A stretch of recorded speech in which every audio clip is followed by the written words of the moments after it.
You're listening to the OMG Hour.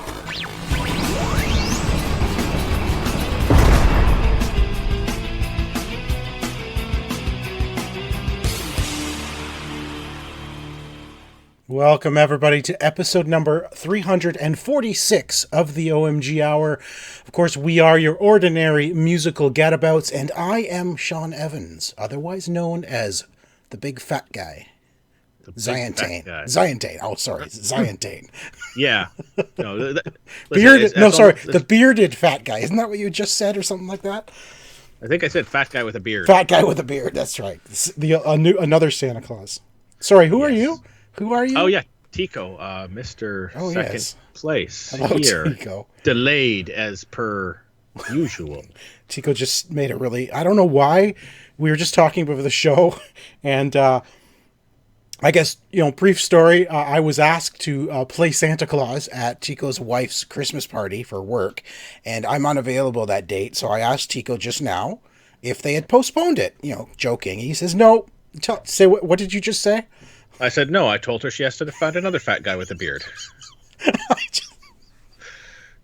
I don't know why I found that so funny. It was just one of those sort of off-the-cuff, straight-laced comments, but it was like, I don't know. It was just so funny. I'm sorry. My eyes are actually watering. I was laughing so hard, just like literally as That's right. We were about to record the show, and he says that to me. All the best stuff happens before we press that record button. It does. Anyway, welcome to another week. We've literally just got games to talk about because, usually the way things go, I spend most every day looking at the news and seeing what's going on, and I grab interesting things and I throw it into our show notes.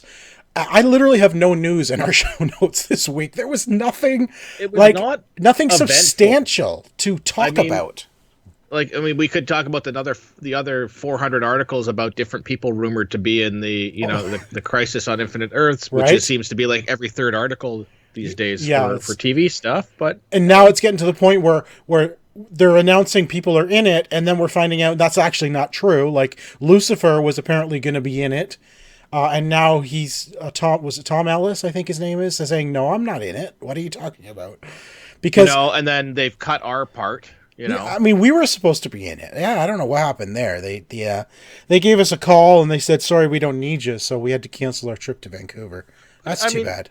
This works out well because then we can just talk, because we actually played games this time. It would have been really bad if there was no news and we hadn't played anything. My God, there'd be like, I don't think we'll record anything this week. We'll just sit here and stare at the camera. No, so we actually played some games, which works out more than usual. I think, I'm still playing Ghost Recon. As much as we lambasted the game like 2 weeks in a row.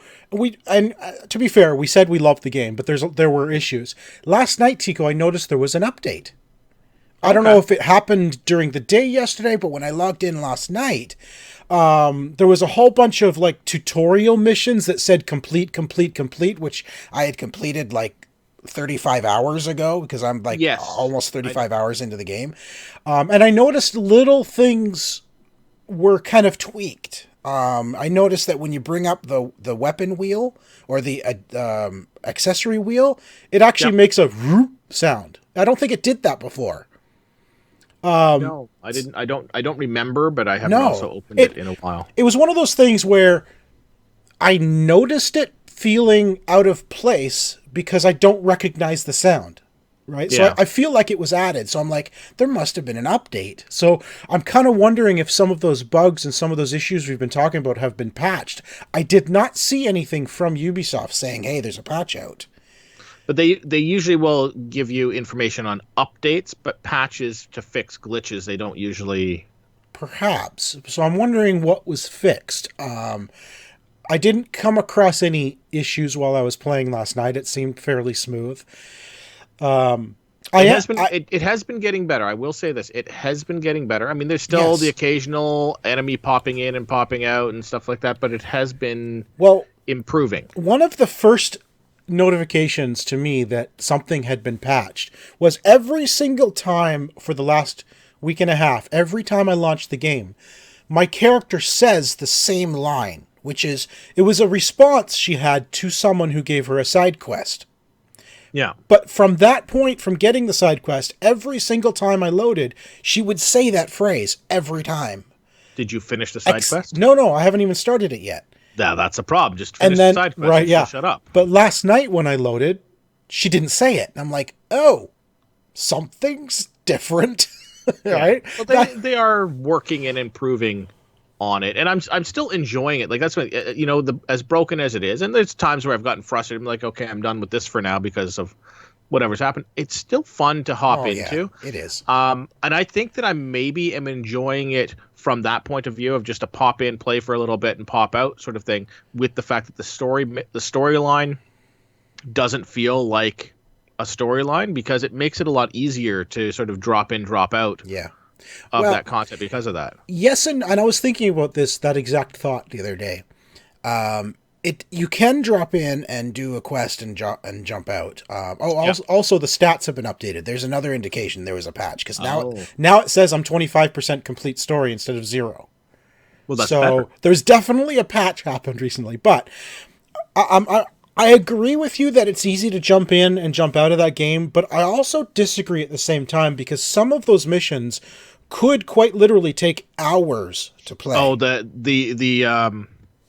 not branching, but like finish this and then now you just have to go talk to that guy over there for the next part. I'm like, okay, and you wander over, and then that guy's like, hey, just fly 1.5 kilometers this way, and we'll give you, and you just don't. You're being strung along like it's. But not from that, finishing it, and that's not from that point of view is what I'm saying, because the way I play, and I think the way you've been playing in stealth mostly, right?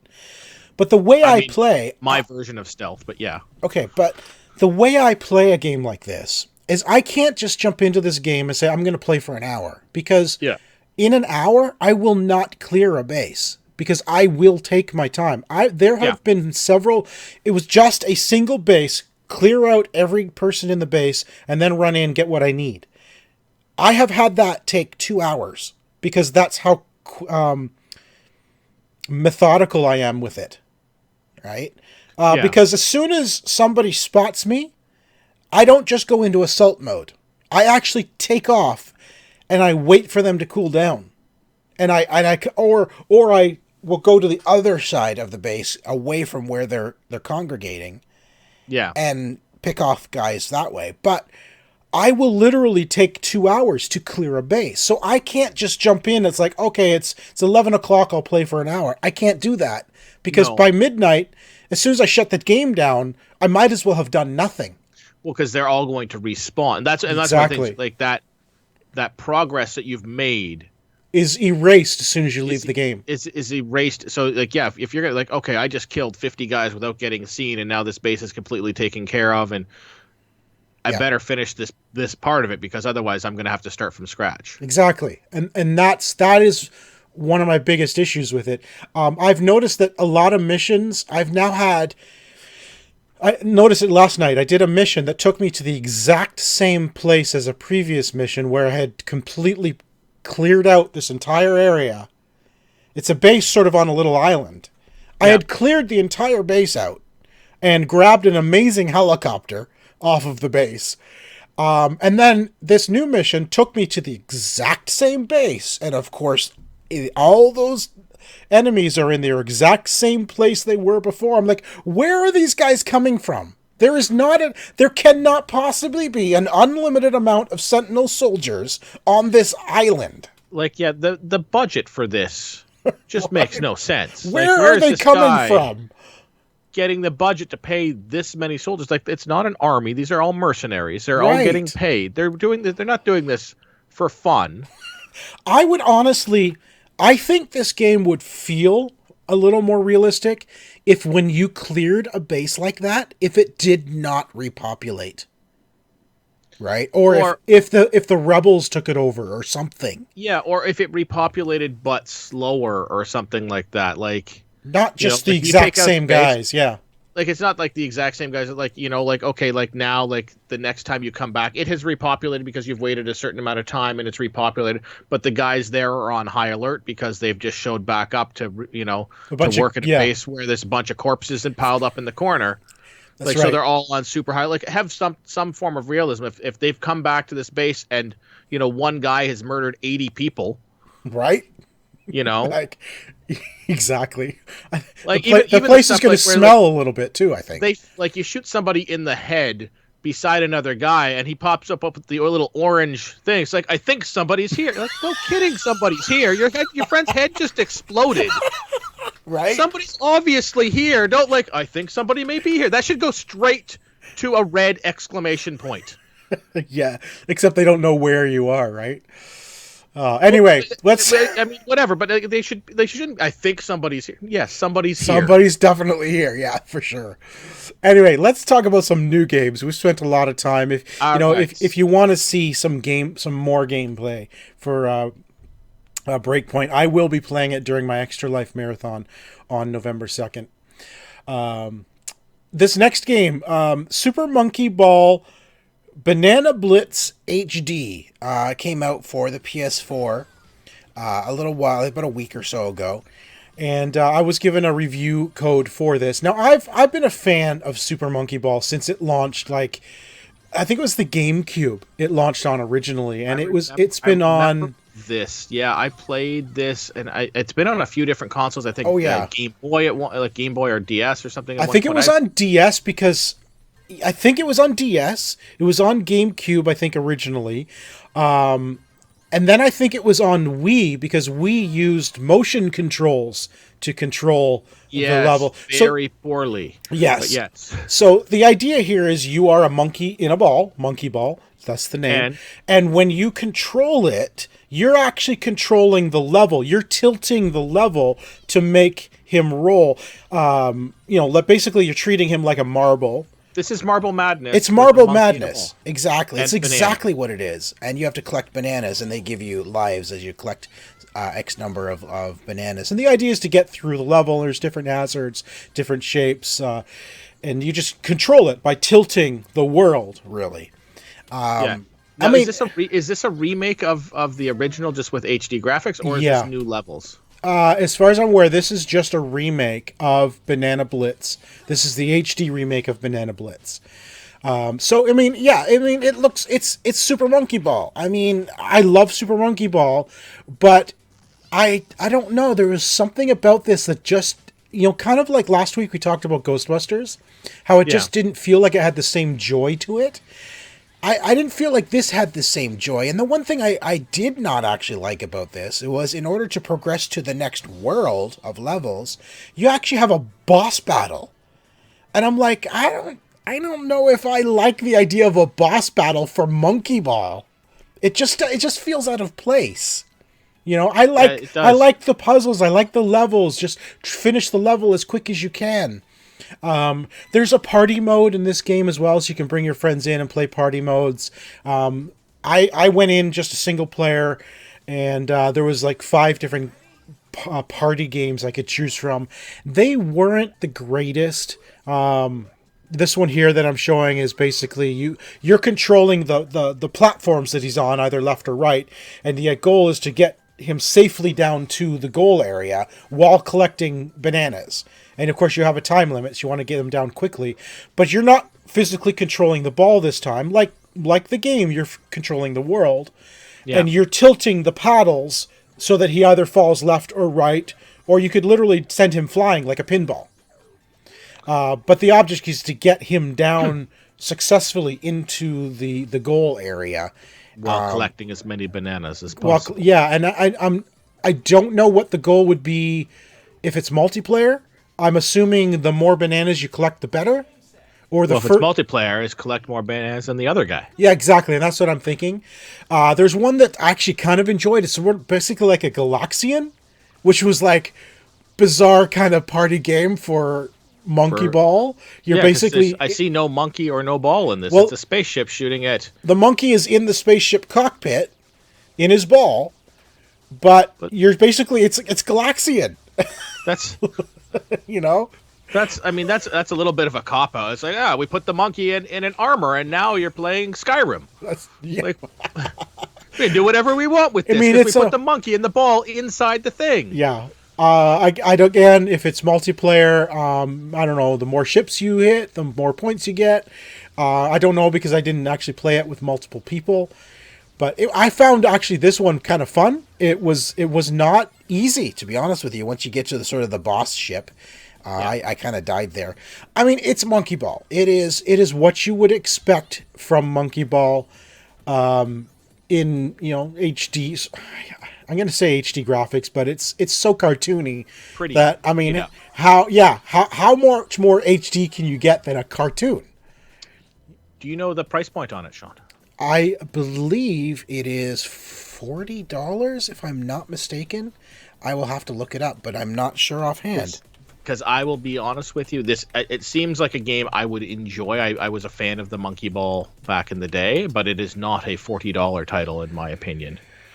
This is like a $20 thing. I'd be like, okay, for $20, I'd press that. I mean, we both know I'd press the button. It is whatever, a $50 game in Canada. $50. Yeah, see, that is in my opinion, that's a bit much for a game that's a re-release. I would agree. I'm not sure if it's a $50 value, but it does bring back the memories of Monkey Ball.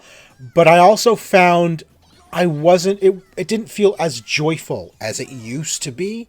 I played it for a while. I played through a couple of worlds, and by the time I got through all those levels, which take anywhere from like 30 seconds to a minute each, right? So it's not like huge, long gameplay sessions. But I kind of just got tired of it. It's like, okay, I've had enough. Maybe I'll come back to it later. Maybe not. I'm not sure. I remember having so much fun with the original Monkey Ball on Nintendo GameCube. I loved it. So, it does bring back the memories. But unfortunately, I feel like that's all it's good for, is the memories. The nostalgia. Yeah. So, that is what it is. It's Monkey Ball. You make your decision. You're seeing the gameplay. If you've played it before, you know what to expect from it. There you go. I think right now the price point on this one here would be the main thing holding me back on this. Now, again, I may play some of this during Extra Life. We'll see. There's 25 hours of gameplay going on during that time, so we'll see what I'll play. But this next game I will play during Extra Life, and this is a game that just came out for the PS4 exclusively, and it's called Concrete Genie. Now, the gameplay I'm showing you right now is very, very early in the game. This is literally during the opening 30, 40 minutes, I would say. The only reason I'm showing you this early gameplay, I usually like to play further in games before I talk about them, but I'm not here next week. So I really wanted to get this out there today. Because we won't have a show next week, and I didn't want to wait 2 weeks to talk about this game. But my goodness, what a beautiful game Concrete Genie is. It tells the story of Ash, who is a bullied boy. There's a whole opening sequence that's actually really powerfully done. And he's an artist, and he's drawing in his book, and it actually gets you to draw in the book as well. And it uses the PlayStation controller motion to actually paint. So you're using the motion part of the controller to paint in this world, and it's really kind of ingenious, and then the paintings actually come to life and they move, and the main creature that you're guiding through the world, Luna, is one of his paintings that has come to life. And early on in the game, the bullies come along, and as you would expect, the bullies tear up his whole book, and all the pages go flying. And so now he's sort of on this journey to find his pages again. And as he finds each page, the elements of those paintings he had already done can be used to paint on the walls and bring back life to this desolate city that's kind of all run down. And so his goal, really, he's been given this goal to bring back life to this certain part of the city that's all run down and old and decaying, right? Sort of like it's become the slums, and so he wants to pretty it up again and bring back life to it. It's a very pretty game. Like, I love the art style in this. It looks absolutely gorgeous. Like, this is the sort of thing I would be like, turn this into a TV show or a movie. And I would watch this. Yeah, it is really well done. And what's cool is, if you're watching the video, the creature that just destroyed the panel there on the wall is actually my creature. Like, I created him in the game, which was cool because it said, okay, now, draw the creature. So you're actually drawing how tall this creature is. And then you have to put horns on the genie. And so I drew these horns on, and the creature in the game moving is the exact creature I created. Which to me is like, that is just too cool because I am literally making the game come to life. Yeah. This is too bad this isn't on Xbox. Yeah, it's as far as I know, this is a PlayStation exclusive because it uses the motion controls, and there's also you can play this in VR. There is a VR mode to it, which I think is kind of brilliant because they can sell this to whether you have VR or not. You can play this game, but if you do have VR, you can play it in VR using motion controls. My only concern is it uses the sticks to move, like camera controls and movement. And we all know how terrible PlayStation VR is in games where you need to actually move your character around. Like, I wouldn't want to use, like point and click movement. So while painting with the move controllers would be amazing, I don't think the game would have the same feel because of motion controls. Yeah. We need proper sticks in VR, which we don't have yet. So throw them up there on the tops of those things. How hard would that be? Well, that's exactly it. So I am, I was playing this game last night, probably a good 30, 40 minutes, just so I wanted to get something to talk to tonight because I did not want to delay it for another 2 weeks. I will play this during Extra Life, so definitely check out my Extra Life marathon on November 2nd to 3rd. I will be playing Concrete Genie because I was joyful playing this game. I was so fascinated. It's so beautiful. It plays well. It's a fascinating story. And I was really happy playing this game. Sometimes you just sit down, you play a game, you're like, whatever, okay, I played a game. This game made me happy to play it. And I'm really looking forward to playing more of it. And so that's Concrete Genie, and I believe it's $40. $39.95 in Canada. So that's reasonable. Yeah, that is a reasonable price. And let me just confirm that for you. The price, Concrete Genie price. It's actually $40 for the deluxe edition or $30 for the non-deluxe edition. So though Best Buy has it for $40 Canadian, so does Walmart. So I'm sure maybe online you can get the two different versions, but $40. But still, $40 I think is pretty reasonable for what this game is. It's beautiful and it plays so well. $10 less than Monkey Ball. Exactly right. I recommend this game seriously. Fantastic, absolutely fantastic. I'm looking forward to playing more. Concrete Genie. Cool. Concrete Genie. I played stuff. Did you? Okay. Did. Why don't you tell us about a fish game? Do you have any fish games? I have one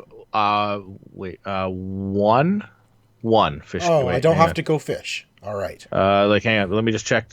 No, there's no fish in the other one. So yes, let's go with Megaquarium. Okay.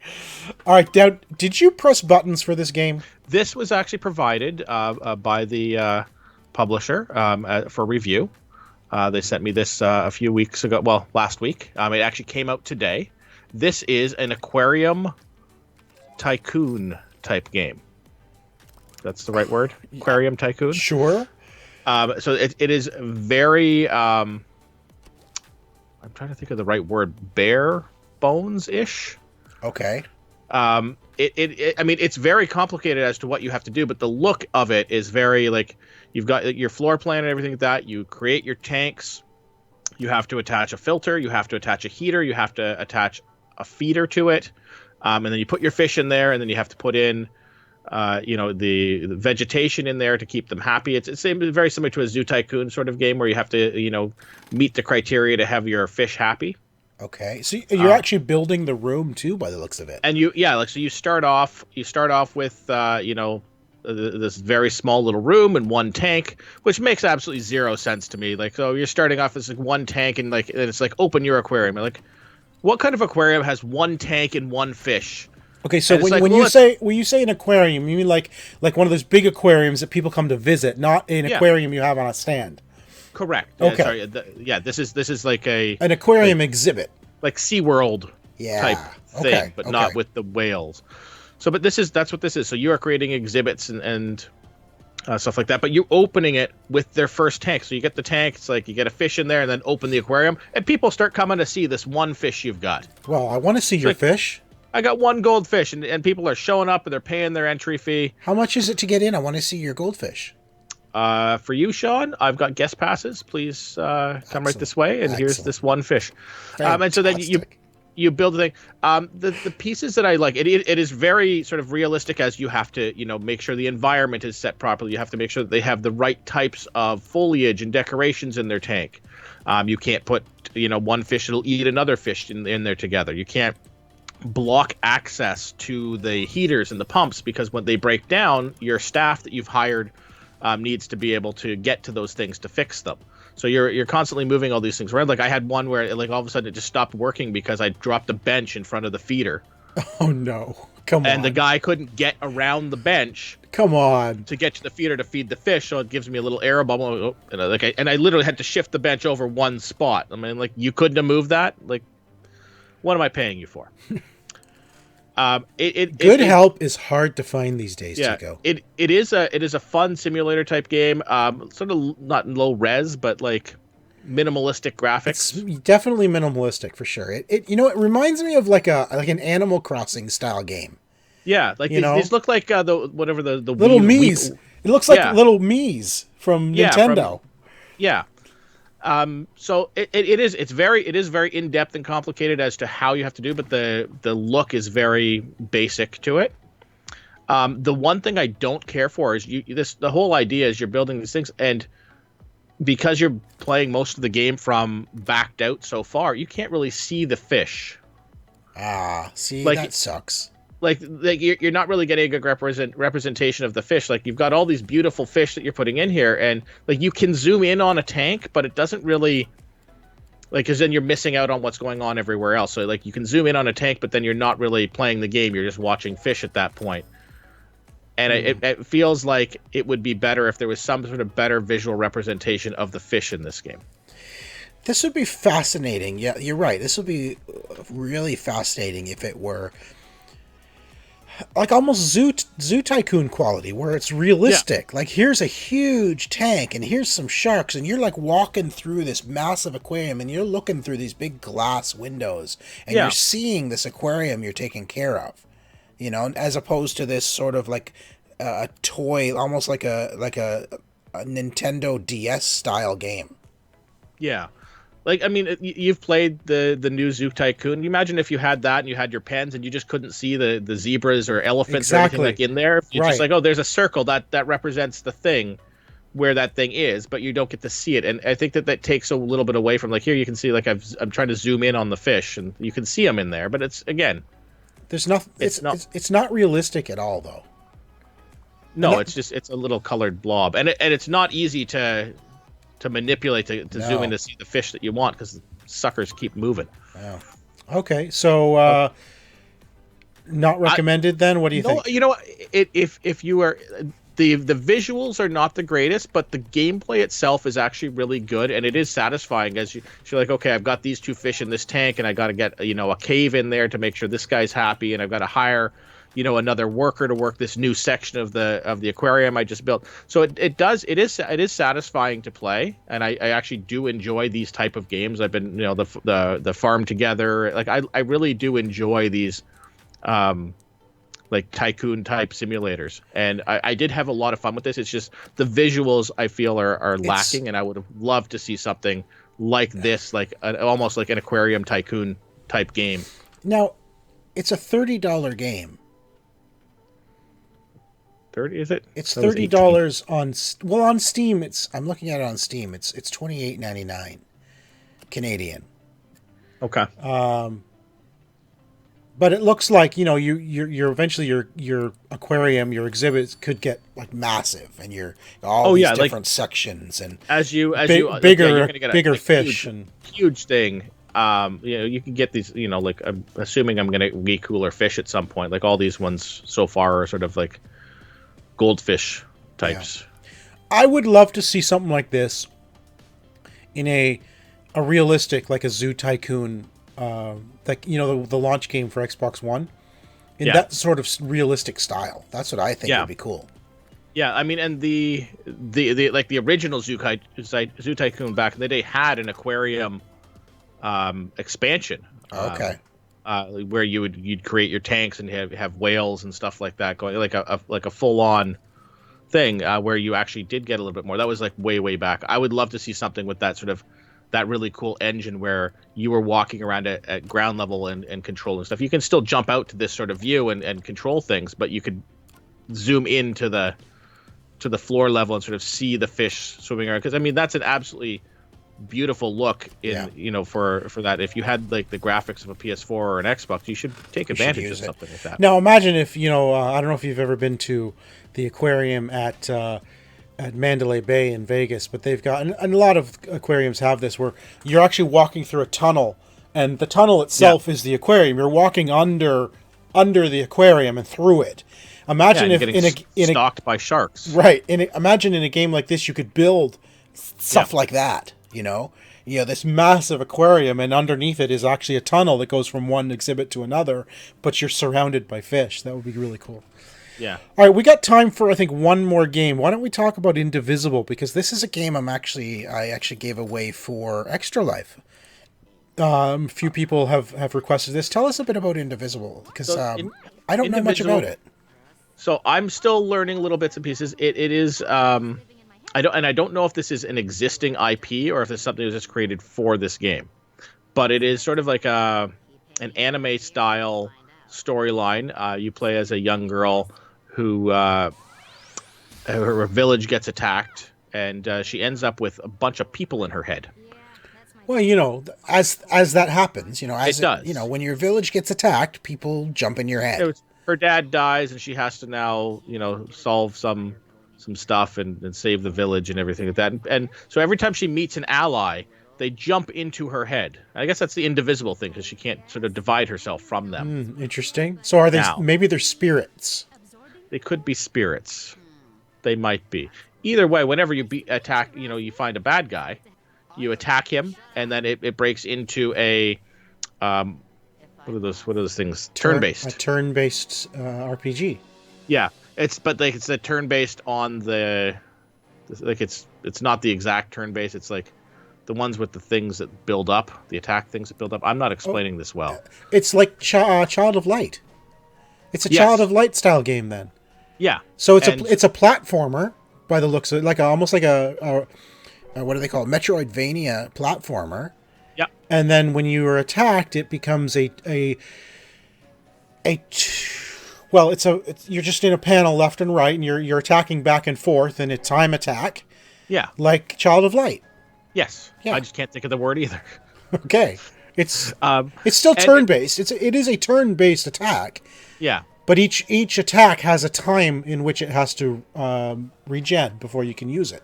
Yes, and your enemies, if you just leave it and do nothing, your enemies can continue to regen their attacks and keep going. So it's not like, I'm just going to put the controller down. You have to stay on top of that. Right. That's cool. I love turn-based art. I loved Child of Light. Fantastic game. I really wish there was another Child of Light. I think you would actually really enjoy this. The platforming is really cool. You get an axe early on, which you use to, again, very Metroidvania, where you can't get through this area now, then you get your axe and you can go back, and now the axe can knock down that door. You can move on to the next zone. That's cool. It is, and there's you can get initiative by attacking early. So if you sneak up on an enemy and hit him with your axe, then you'll get the first attack and do some early damage in the game. Because the enemies are on screen, so you can actually wait and attack them from behind. Right. Now, you don't know how many. It'll be indicated by one enemy on screen. So you'll see that and you'll attack it, then you pop up. Oh, that's really 17 guys. Okay, great. Okay. Yeah. Great.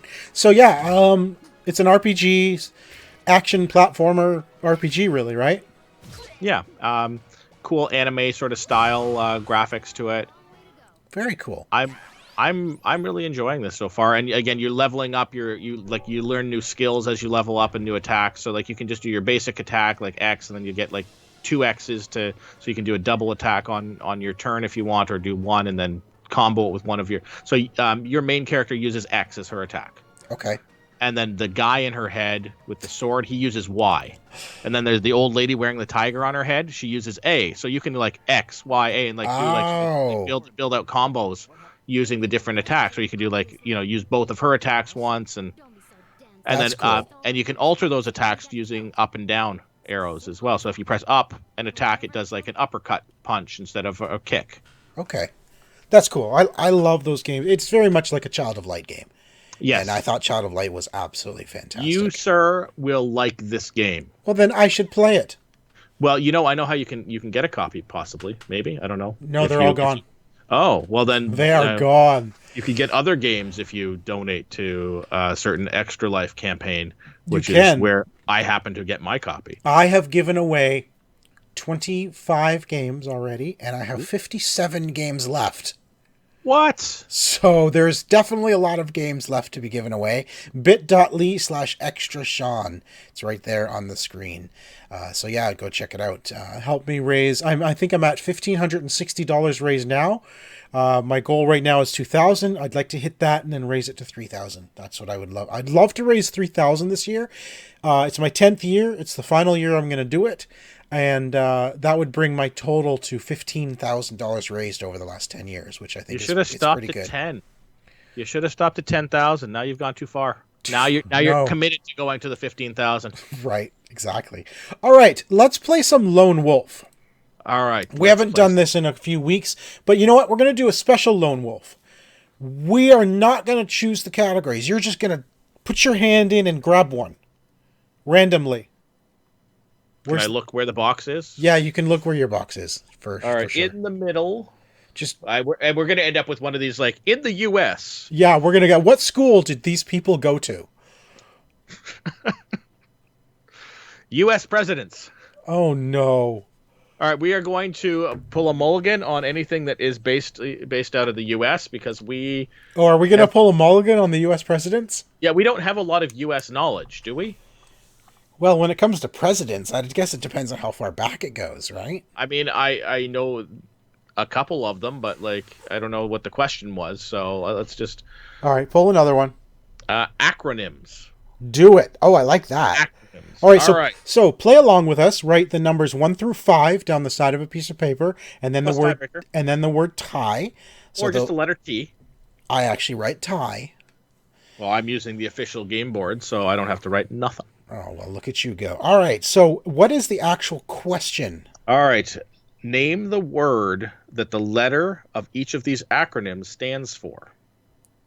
Oh, so basically, what's the acronym stand for? No, what is the letter? I'm going to give you a letter and an acronym, and you tell me what word. Oh, I gotcha. Okay. So, number 1, the B in scuba. Okay. The R in FUBAR. What? FUBAR is an acronym? Yeah. I had no idea. Have you heard the term before? Yes, FUBAR is used a lot in programming as like just nothing. Oh, I'll tell you what the whole acronym is after. I didn't even know that. Okay. The D in radar. I don't know. I'm guessing. I'm guessing on that one too. I should know that one. The R in taser. What? Taser is an acronym? Yeah, I knew it was an acronym. I just don't know what it stands for. I didn't even know these were... Okay, whatever. I had no idea that was an acronym. All right, I'm guessing at that one. All right, and the F in GIF or GIF, depending on how you pronounce it. The F? Yeah. Okay. Well, I have 2, I think, because I'm not sure about the radar one. I have written down 5 answers. Well, I no, FUBAR and Taser, I didn't even know were acronyms, so I'm not even going to guess because I have no clue where to go with it. I knew all of them were, and I've guessed at some of the things, but all right. And then the tiebreaker. Sure. In what year was the Taser invented? Don't know. All right, I'm writing down a random number. I have no idea. All right, are you ready? Taser. Oh my gosh. I don't even. I guess I'm ready. All right. I don't even. Okay. Number 1 is scuba. It would be breathing. Breathing is correct. I also had that. Number 2 is FUBAR. FUBAR. Okay, what is FUBAR? So I'm going to use the safe for work version of it. Okay. But it is fouled up beyond all recognition. Really? And the F is occasionally used, another word that we don't want to say on the... Yeah, obviously. So R is recognition. Yeah, so recognition. Interesting. And number 3... I learned that, by the way, from the movie Tango and Cash. That was a long time ago. Yes. All right, number 3, radar. Is the D diagnostics? No, and I wrote down distance, and it is detection. Oh, detection. So what is the full thing? Does it say? It does not. It just says... Okay, so the first one's right. This one's wrong. Number 4, I have nothing for, and this one is taser? Taser, yes. And I wrote down resonance, and that is also wrong. It is rifle. So what does taser stand for then? Well, I don't know. It doesn't... It's okay, I need to look this up. What is... And it's Tazer? No, Taser. Taser. Acronym. I can't even spell acronym.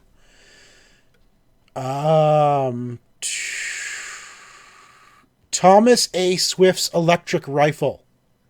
That guy. Yeah. Come on. Are you serious right now? How would anyone know it means Thomas A. Swift's electric rifle? Well, I'll bet you Thomas knows. I'll bet Thomas A. Swift knows. Yeah. Oh my gosh. Okay. All right. Number 5. Format. Format is correct, sir. Yes. It is the graphics interchange format. All right. What year was the taser invented? I put 1968. All right. And I put down 1987. And it was 74. Oh, I was closer. So I get that one, we'll just say. And so I got 3 total. What'd you get? Well, I mean, I got 3 of the actual ones, so I didn't need I didn't need the actual tiebreaker. But I still win the tiebreaker.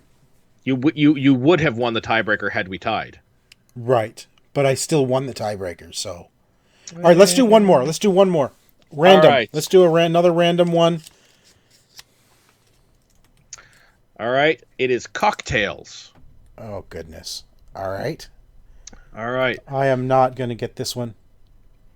All right. Number 1. What is the question?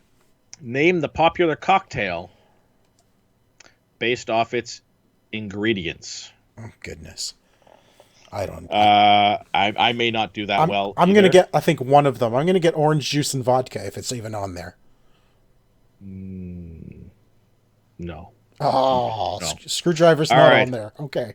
Mint, lime, rum, simple syrup. I can't. I know what I'm not going to get any of these. Seriously, I have no idea.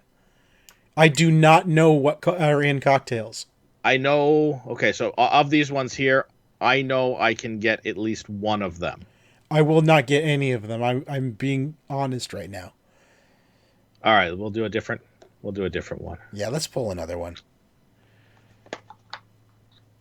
I would have only gotten one anyway, so. Playing that game for real, I would totally fail that one. All right, lead singers. Let's try it. All right. I'm not going to do that well here, but we'll do what we can. Name the lead singer of these classic rock bands. Okay. Aerosmith.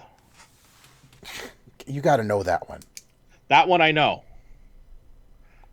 Rolling Stones. Oh my gosh, his name is escaping me right now. Oh my gosh.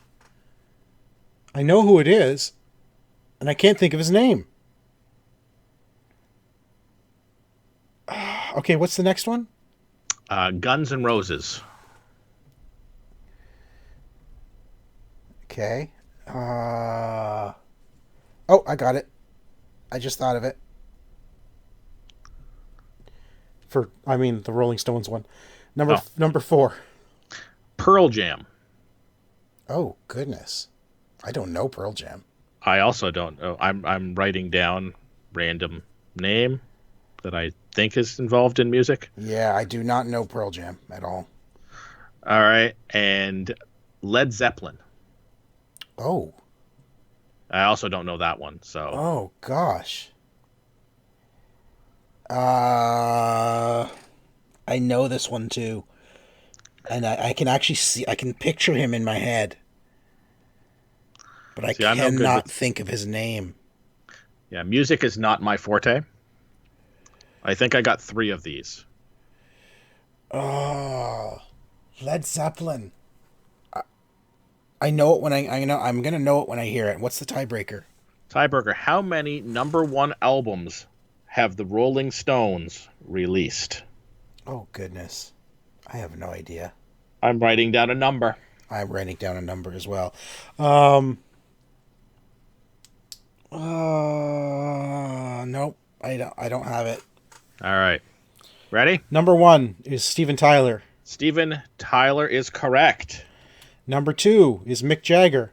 Correct. Number 3 is Axl Rose. Correct. Number 4 and 5, I don't know. So here's the thing. I randomly wrote down the name for number 4. Which is? Of a name, Eddie Vedder. And that is correct for number 4 for Pearl Jam. Really? I have no idea where that name came from, how I got that, but that somehow came out of my brain and onto a piece of cardboard thing. Wasn't Eddie Vedder in another band? He could have been. I don't know. I just wrote it down, and it was correct. Eddie Vedder. Yeah, Pearl Jam. And number 5 is Robert Plant. Yeah, see, I knew that name. Oh my goodness. Okay, so I got 4. What else did you get? I got Eddie Vedder correct. I got the first. Oh, you did get the first 3? Yeah. Oh, okay. And what's the tiebreaker? I wrote down 10. I don't know how many albums they. It's 12. I wrote down 6. All right. I win the tiebreaker again. All right, but I win the main game again. Yeah, you and you're winning. You think I have no idea where I pulled Eddie Vedder out of. I don't know either. I know the name, but I would have thought of it. I don't know. That's the only thing that popped into my brain at that particular moment. And clearly, I must have known something from somewhere. Obviously. So you know more than you know. Well, I probably know less than I think I know. But let's talk about some television. I saw some television. So Arrow premiered again this week. This week. Arrow season 8 premiere. Really interesting. What I really liked about this, Tico, and I don't want to give spoilers, but this really jumps right into the beginning of the crisis. This seems like we're not wasting any time. We are, let's not pretend we're not building up to the crisis on Infinite Earths. Right? We all know it's coming, and the shows are not holding back. Like even The Flash was dealing with the upcoming crisis in their B story this week, which was funny because Flash's story was actually the B story. Yeah, right? I think that the Flash stuff I think is pointing towards like he's trying to make sure that they are prepped to start doing this without him because he knows that he is not going to be around. He's supposed to die or disappear. Right. So he is now trying to make sure that the team is planned, is ready to go. So he's letting the team deal with like the major baddies, and then he is dealing with crisis stuff. Yeah. And Oliver is doing biddings for the Monitor. We don't really know what the deal is, but we know that he's doing something. He's on a fetch quest. He's on a quest for the Monitor in preparation for the crisis. And I gotta be honest, I actually really like this. I love the fact, because everyone is excited for the crisis. Okay, it's going to be massive. It's going to be huge. We've talked about it before. But what I like is it's not just contained. There is a build up towards it. I really like the fact that they're not just saying, you know what, here's a bunch of Flash episodes, here's a bunch of Arrow, and then suddenly there's a crisis. No, no, no. They are building up to this crisis. They are continuing with what they planted last year. Yeah. Right, with Elseworlds. And they're leading right into it, and I really, really like that idea. This is not a standalone event. This is an event that will change the CW. Oh, big time. Moving forward. So I like that they're not treating it like, a regular thing. It's like, oh, this is this huge thing, and we'll fix it, and then everything will be back to normal. Right. There's going to be ramifications. Absolutely. From this. I mean, obviously, Arrow's season is ending, so we know that how the ramifications are going to be affected there. But I imagine that we're going to see some serious ramifications in other shows as well. Oh, you're going to have to. Because if they're going where I think they're going, we're going to see huge ramifications. Like, especially, imagine in Supergirl, if they decide, you know what? There is only Earth 1 now. Yeah. Earth 38 is gone, Supergirl. You better get all your friends out because, the Anti-Monitor is coming to destroy it. And, I mean, that's the whole point of the Crisis, was by the end of it, in the comic book, there was only one Earth remaining. Right? And to me, the idea of this kind of fixes what has happened in the past where, Supergirl started on CBS, so it wasn't really part of the Arrowverse to begin with. And now that it's on CW, it's part of the Arrowverse, but they can rarely meet up because they're on different Earths. Well, if they can break down that wall and bring Supergirl onto Earth 1, then they have no excuse to planet hop all the time whenever they need her, They can do a lot more because they do crossovers on Arrow and Flash all the time, like just little mini things, like a character will show up, for example, you know, which I think is great. I love seeing stuff like that. To me, I love this shared universe and how characters can just be shared between shows. Well, and that's what the comics are, and that's I think why we like that so much. Is the comics, like somebody could just randomly show up exactly in an issue, like Green Arrow can show up for an issue for a team up with with the Flash, and we can see that in the comic book, and they're all part of that universe, so it could be an easy pop in. We could see Superman just show up and help out with something. Well, it's even the little things that I appreciate, like when John Diggle shows up this week with Arrow, and he basically shows a little gizmo. He says, Cisco made it for me. Yeah. Right? Cisco's from the Flash, but it's just even that mention of characters from other shows to me is like it creates the authenticity of this shared world. Yeah, like they work together. Yeah, like exactly. They're a phone call away.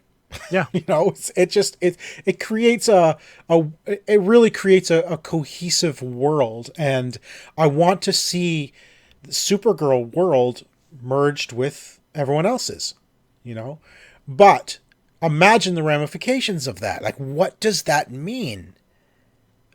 Like, ultimately, because their doppelgangers don't exist on Earth 1, which means Catco doesn't exist on Earth 1. Right? The place where everyone works doesn't exist. So what does that mean if Earth 38 is destroyed?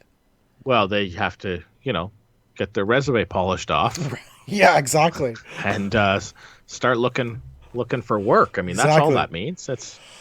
I'm excited. All that to say that I think using Arrow as a build-up to the Crisis is brilliant. Not just treating it as a standalone thing. So, not here's your season, here's your thing, like treating the whole season as that. Yeah, exactly. Yeah. I agree. I like it. I want to say one thing about Batwoman. I'm really enjoying Batwoman. But the thing that confuses me, and I hope they address it soon, is last year during Elseworlds, where she was introduced, she was already Batwoman. So we're talking almost a year ago now. She was already Batwoman. But the Batwoman show has now gone back to, she's not even Batwoman yet. Her origin story. Right? It's her origin. So I hope they kind of explain that, like get through the origin and then sort of do a time jump, like say 1 year later or something. Yeah. And that will, all you need to do is say 1 year later, and you're now in line with Arrow and Flash and all the rest. Yeah. Right. And I hope they do that. It may actually be that easy thing that they do where they build her up, she starts doing it, and then they do the 1 year later and she's in the new costume. Or, at least see the origin of the new costume, because right now she's just wearing Batman's costume. Yeah. Which looks funny on her. And I think purposely... It sort of does. Like it looks like she's wearing Batman's costume. Yes, and I think that's good. It's good that, she is obviously Batwoman, but it's good, I think, that she doesn't look right in it, and it gives them a reason to change it. Right? Because it also gets to the point where she doesn't want people to think Batman has returned. Like people think, I think and that was actually covered in this week's episode. Like showing here's the article. Like you're giving people hope. Right. People think he's back, and now you've done nothing. You're giving people hope for no reason. If you're going to do it for a reason. So I don't mind a few more episodes, of building her origin story. They can have two. That's it. Okay, 2, but 2 more. So episode 5, I want to see a 1 year later jump. I want to see. Right. I'm curious how they're going to account for the time difference, because a year ago she was already Batwoman. They're going to mess with you. They're going to be like 11 and a half months later. Oh no! All right, we have time for I think one more show to talk about. All right, we can talk about the show, but I do want to mention one of these movies I watched real quick.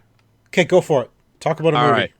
So Doom Annihilation. I watched this movie. That's a game show movie. Game movie. Game. It is based off of the Doom movie franchise.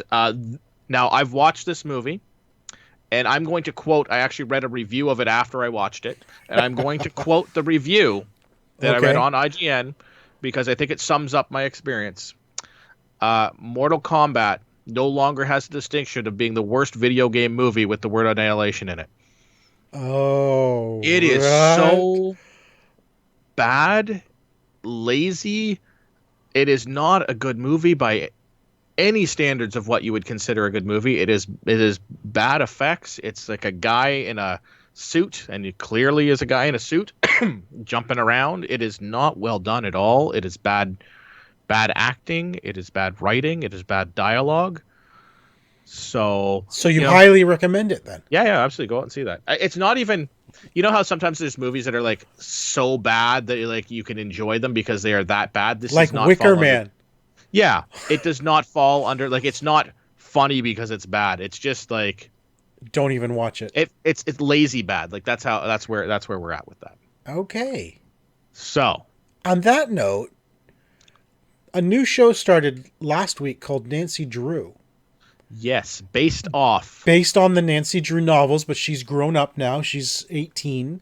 And I was not expecting much. It's a CW show, so I don't know why I wasn't expecting much from it, to be honest, because most CW shows are actually really well done. We enjoy their stuff. Yeah. I enjoy CW shows a lot, and a lot of my favorite shows are on the CW. A lot of them. So I kind of went in this thinking, do you remember the Nancy Drew movie that was out last year that was really kind of a funny little silly... It was just a silly thing, right? Yeah. The girl from It played Nancy Drew.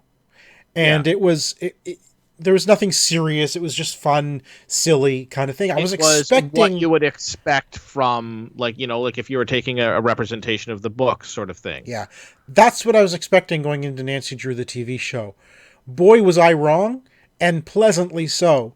I'm really enjoying this. I describe this as a cross. It's Supernatural meets Veronica Mars. With a touch of Twin Peaks. I've never seen Twin Peaks, but okay. But I thought it was so well done. I really enjoyed it. I really enjoyed sort of the supernatural aspect to it. I really enjoyed the character that they're portraying Nancy Drew as. It starts off with her sort of just being in this town. Like she's just in this town. She feels stuck in this town. Like she's 18 and she's like, what if she wants to leave. Yeah. Really, really well done. I really enjoyed. I've only seen the first episode so far. I know there's 2 episodes out now, but it is well done. It's very similar type treatment to what they did with Sabrina on Netflix, I believe it was. Right. Not quite as dark, I think, as Sabrina for sure. But what I actually like about it is they're not playing around with the supernatural. Nope. They're not just saying, hey, maybe there's something supernatural. No, they're like, Nancy is seeing the ghost of this girl, this legend of Lucy, who died at prom like 20 years ago. Yeah, and whose ghost is rumored to haunt the town. They're not playing around. No. It is. She is actually seeing Lucy, and Lucy's, I don't know, trying to communicate with her somehow, but it's not done in a fun, It's not a Scooby-Doo that might be a guy behind a mask type of way. No, this is supernatural. This is like, it's creepy. Like, I'm talking first episode ends with this shape just suddenly appears behind Nancy while she's looking at something in her attic, and you're like, whoa.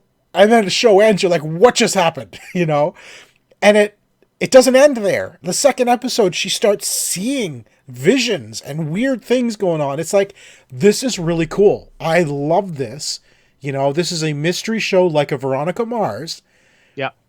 With supernatural ghosts, and it really did has that feel, because she narrates the scenarios too. Yes, that's very reminiscent of Veronica Mars. Exactly, and I really like that. Like, she's writing a journal or something. Yeah. Vampire Diaries was like that early on, where Elena was always narrating because she's writing a diary.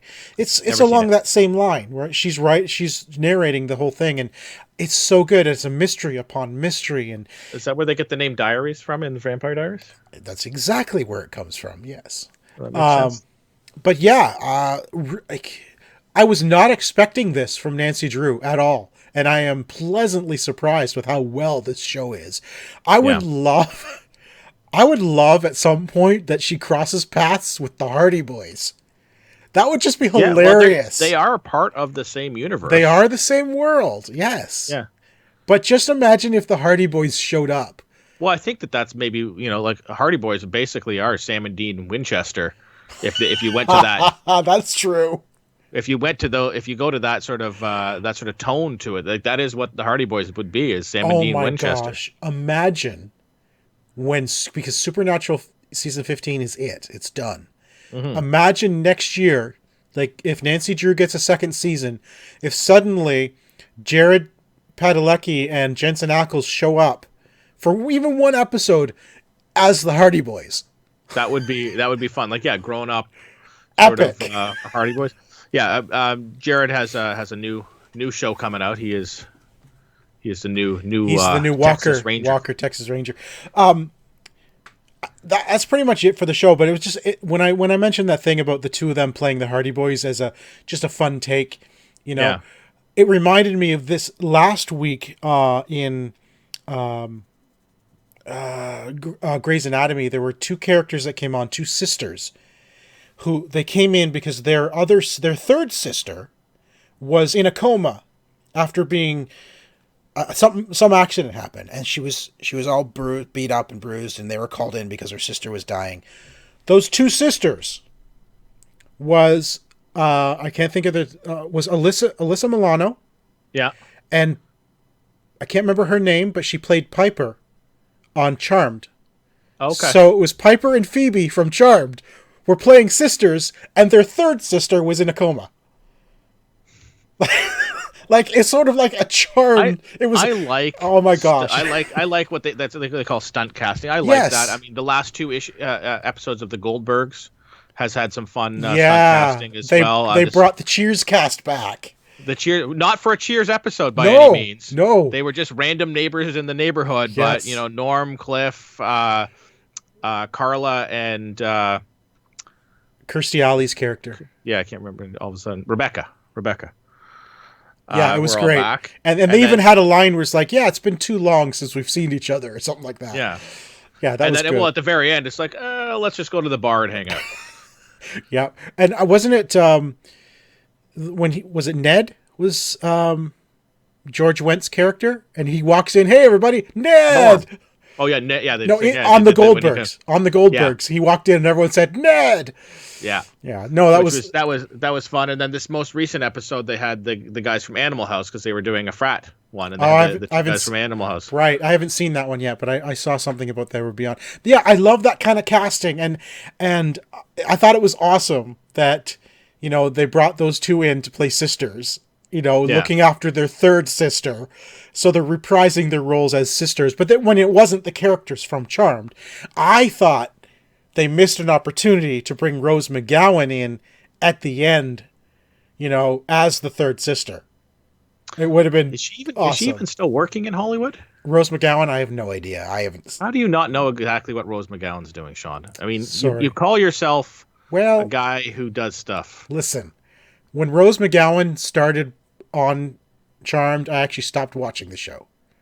So I loved Charmed show, but when Rose McGowan started, I remember not liking her. I didn't like the fact that Shannon Doherty was no longer on it, and it kind of ruined the show for me at the time. Anyway, that is pretty much it for episode number. That's it for episode. That's it? That's the whole thing? Shush. Oh, sorry. That is it for episode 346 for this week and for next week. We will not be here next week, but we will return the night before Extra Life. We'll have to come up with a song like The Night Before Christmas. It's the night before Extra Life. Yeah, I don't have time for that. All right, work on that. You have 2 weeks. I do have time for that. I'm not going to do it. So, again, no show next week, but you can donate to my Extra Life at bit.ly/extrasean. And go check out the list of games I'm giving away. Anyone who donates $25 or more to the campaign will be in a draw to win games. I've already given a game to every single person who's donated. That's how many I have. So I'm going back through the list. So if you want in on it, get your donation in. Donate. If you're watching us here on YouTube, give us a like, subscribe, comment, hit the little bell icon. You'll get a notification when we upload new videos.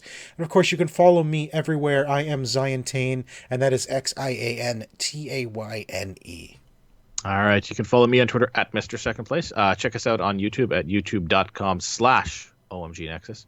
And you can follow the show on Twitter at the OMG Hour. Thank you, everybody, for listening. Thank you for watching. We'll be back again in 2 weeks. Bye, guys.